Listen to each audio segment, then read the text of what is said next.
Okay, so the complaint is that they've got too much ice on the ceiling. It's kind of hard to see, but it's there. And they've got frost all over everything. Before I even look at the coil,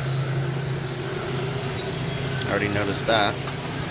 And I'm always going to look at a door issue. And we just put new hinges on this. But look at that. The threshold's falling, preventing the door from shutting.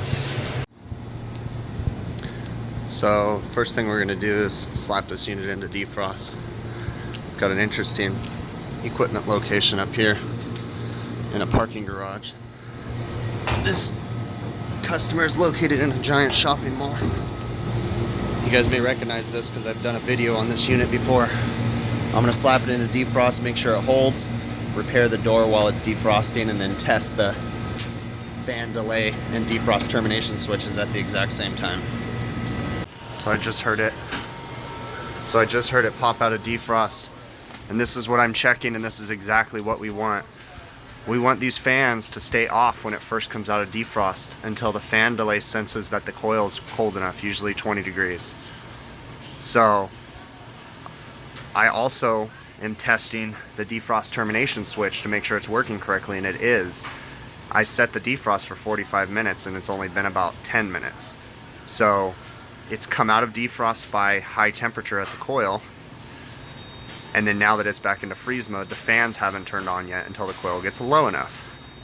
So this is perfect. This particular unit happens to use a 3-wire defrost termination fan delay, and I am ensuring right now that it is working correctly. So this is perfect operation. Whenever you see ice on the ceiling, it's usually either a door being left open and moisture infiltrating, or a defrost termination fan delay not working correctly. What you'll see is right when it comes out of defrost, the fans will immediately turn on, and it'll blow all the moisture from the warm heaters right off the coil and accumulate on the ceiling. But I have just tested that and ensured that that is not our problem right now. Our problem is simply just the door not closing.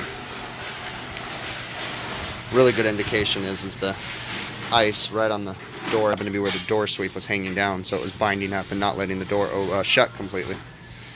So I'm currently chipping the ice off of the door, re-securing that threshold temporarily until I can come out and replace it.